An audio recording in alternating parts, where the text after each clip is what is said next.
I've been playing a lot of Goldlewis since his release, and the more I learn about the character, the more fun I'm having with him. So I already uploaded a massive guide on how to play Goldlewis from scratch, so if you haven't seen that one, I recommend checking that one out first to get a complete understanding of the character. But this video is for the people who've been playing a lot of Goldlewis and are ready to try new strategies to implement into their game. Let's just get right into it. Let's start with talking about neutral. It is very, very important that if you're trying to take your Goldlewis to the next level, that you're using 684H in neutral, specifically in neutral and not buffering into anything. You can buffer into things, and there are times where it is very important that you buffer into things, but if you're able to do this on command, you will find much better results with your Goldlewis, and you will be able to react, keep people out. So let's talk about why this move is very strong. It's because it's like a force field around your character that's going to destroy anyone that tries to enter. It controls the screen very well, and it drastically improves some matchups, such as Faust, who's trying to play in that top right area that 684 is going to hit. It's also going to stop like Milias and Chips that are trying to jump from above you. And it's also going to stop like Potemkin's trying to Mega Fist you. And just generally overall, this thing just takes a massive portion of the screen. Really look at it. Not to mention it hits the back too. It has the cross-up hitbox. So let's talk about important ways to buffer it if you need to. One of my all-time favorites is the backdash into 684. Nice little defensive option if you're playing footsies with your opponent and they engage at the wrong time. Boom, they get hit. If they get counter hit, well, either way, if you get a hit, you can PRC into massive damage. And on a regular hit, you will just get a regular sliding knockdown into your Oki. Another way to do this is with jump. Jump is one of my new favorites. This isn't something that I initially did and that I covered in the original guide. But jumping is very important because you can often dodge obstacles, land, and then hit them with the 684. And it additionally has the benefit of being an empty hop, in that when people see a Goldlewis jump, they're expecting a JD, or they're expecting this, which is an option that I will cover in a bit. But throwing in empty hops means that they're going to whiff the 6P and then you get the knockdown and get in. Another reason that jumps are important, I just mentioned that you get rid of obstacles. So let's say we have a Faust bomb right here, and the Faust is actually in the top right over there. I can jump over the bomb, land 684, I hit them, and then I get in. It's very hard to get on Faust. Another great example of this is Axel. If he whiffs a move while you're jumping, you hit the 684, you get your knockdown, and you get in, and you need to finish him off there. And another example, let's just say Potemkin slide head. I jump over the slide head, get the hard knockdown, and get it. So 684 does have two caveats that I need to talk about. Number one is that there's this gap inside of 684 if they get close to you. Oops, that's the other caveat. But there is a chasm that they can fit inside. So 684, if they're running into you, there's a chance that they make it into this hole. So if you want to use a Behemoth Typhoon, you want to keep them out, you should be using 624. If you know that they're approaching on the ground, this is not going to cover the air, but it doesn't have the hole that 684 has. Finally, the other bad thing about this move is that if you do mess it up, you're massively punishable. Like this, if you do it too slow, they can easily punish you in the air. All that being said, 684 is very, very important, and I do recommend you put the time into learning how to do this move in neutral. Our next neutral tip is going to just be using 5k to stuff approaches in neutral. This move has like 11 or 12 frames of recovery. It's not bad at all. So you're completely fine just throwing this out as a poke. This will catch like Giovanna dashing in on you, or of course the foot right here in the bottom right is a disjoint, so it's also going to beat any low profile moves whatsoever, and it is a hitbox around it on the stomp ground. So if they're running in on you, you can completely stuff their approach with this misleading hitbox and just absolutely counter hitting and destroying any low. This really helps with like Stroke the Big Tree, or like Amelia that's trying to run in and 2k2d you. You can stomp them with this every time, get your hard knockdown, and get it. The last neutral option we're going to be going over is J642H. I used to be a non-believer, but this option is crazy good in the air. It covers a very large portion of the screen and can even hit the opponent if they run under you. Whether they run under you or if you cross them up. This move is kind of always a win-win if you get them to block it, because obviously they eat the chip damage. The only time you're ever punishable is if you are way too high in the air and they block it from like a standing position. But if you're really like spaced out far away, most of the time you won't get punished. or if you're just landing at a decent range, you're generally fine. Finally, it doesn't have to be used offensively. You can also just use it to cover your own landing. You can even ID back like that. Just cover yourself, and then of course the more defensively you play with this tool, the better it's going to be when you randomly engage with it.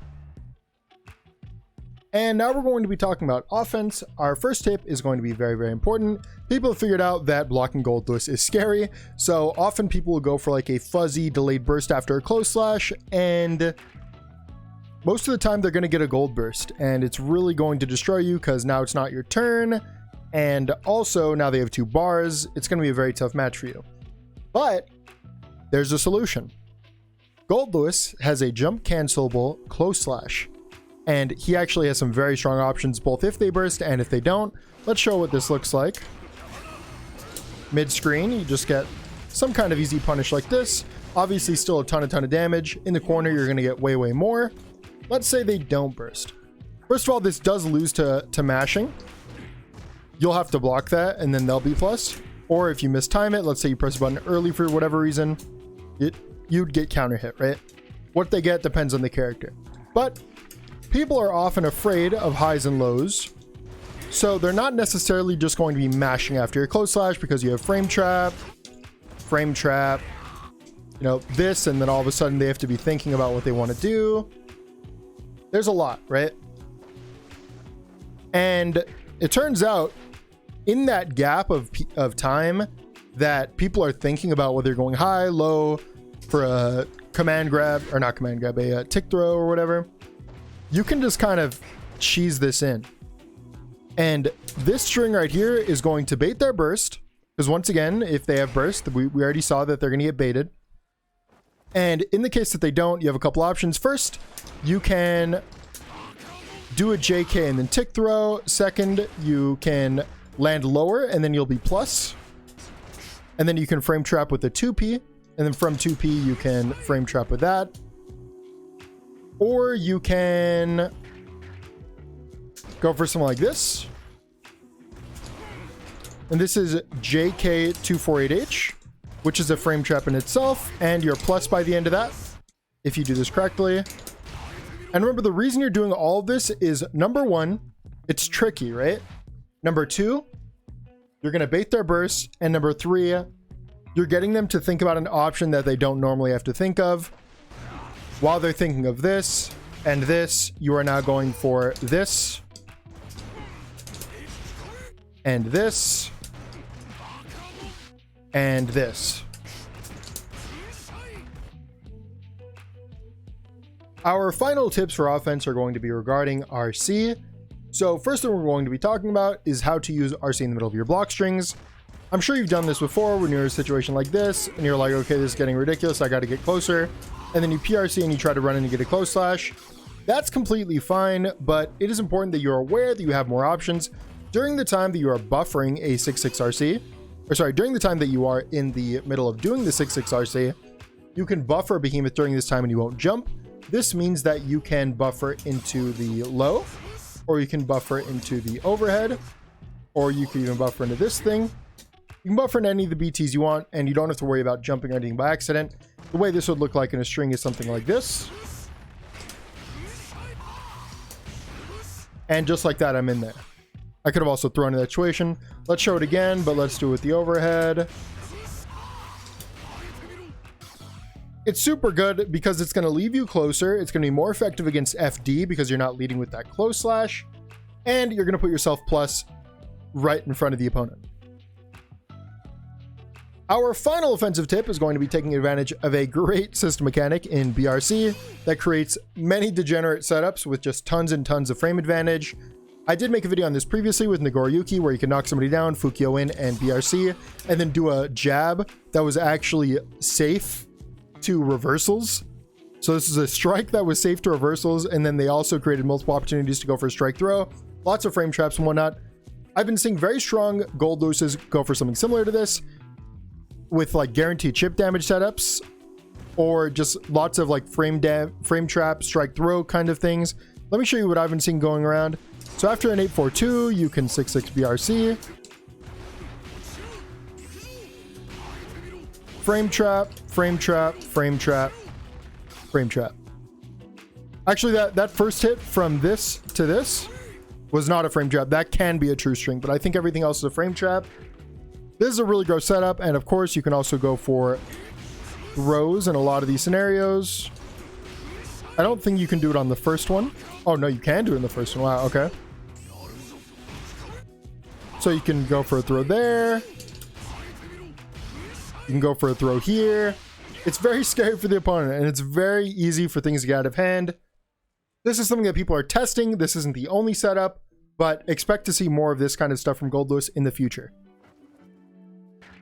And we're here at the final section of the video, knockdowns. Now, a lot of really cool knockdown setups have been found, so let's just go at them one by one. Before I talked about off of any random knockdown, you could go for this is in my previous guide. You can go for something like this, into like a dash block, and then run up and wait. Well, it turns out, this is good, it's still good, but a lot of the time people are going to backdash, so they're not going to respect it. But this new knockdown is a way to get people to respect it, the conditioning.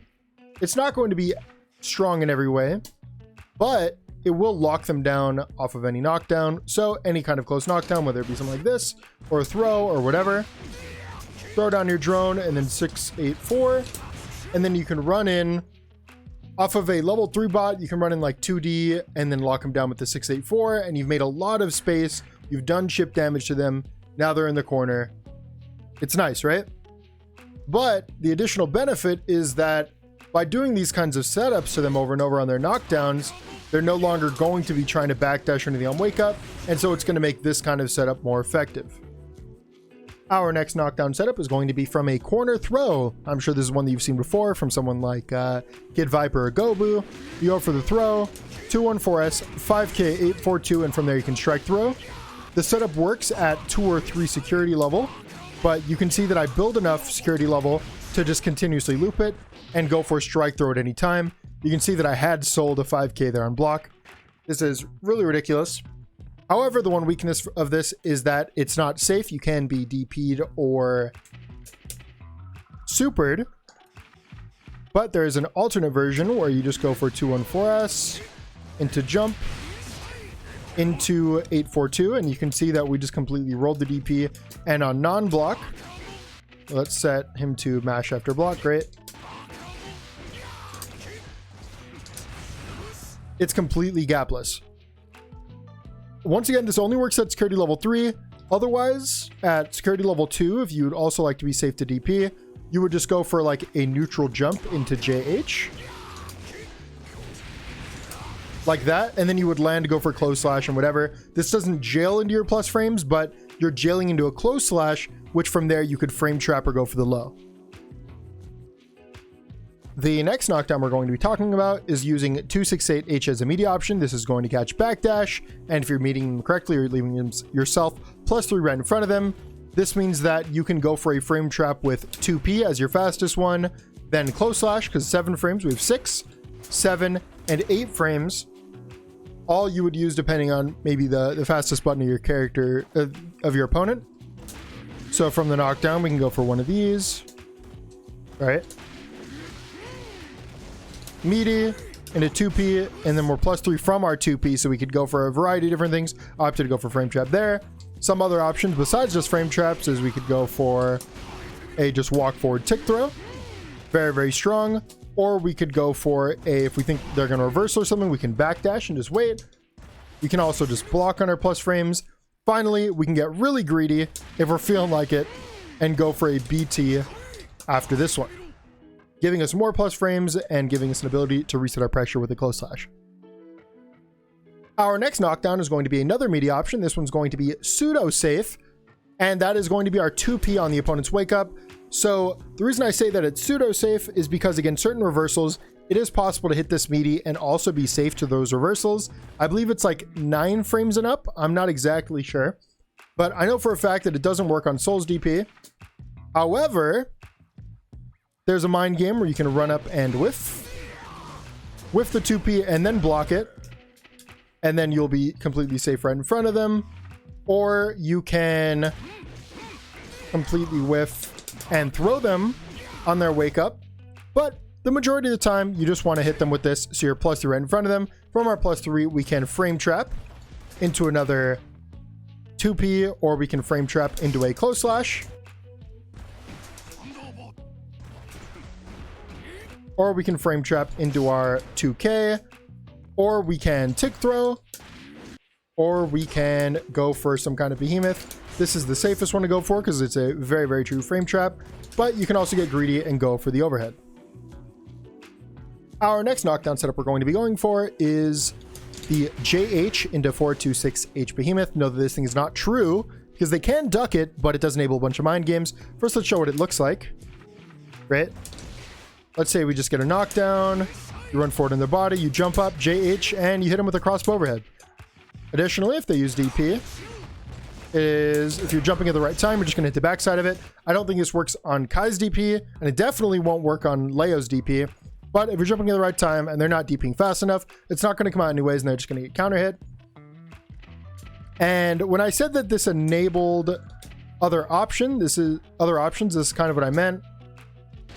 So on a knockdown, you run up, they're expecting the cross up, and instead of going for the cross up, you can go for like a meaty 5K or a meaty 5D. That wasn't meaty, but that wasn't meaty either. Let's try to get it meaty. Something like that. It's not as visually tricky, but the beauty of this is that all of these options are going to be disguised in every single knockdown that you get, even if you're not going for that cross up or any of these mind games. They'll be freaking out even if you just go for a close slash. It's all going to look the same until it happens. So just throwing this out once is really going to screw with your opponent's head. I promise you. Also, it's just really fun to do. Our final knockdown that we're going to be going over is kind of a cop-out. I can't do it myself, but I promise you that the goated of the goated Goldlewises are going to be going for it. So I recommend trying it out yourself. Maybe you can do it, maybe you can't. But that's going for 842 and 862 raw behemoth on someone's wake up. The reason this is going to be so strong is because you're putting yourself on +12 or +16 on the opponent's wake up right in front of them, and they have to be blocking the high and low.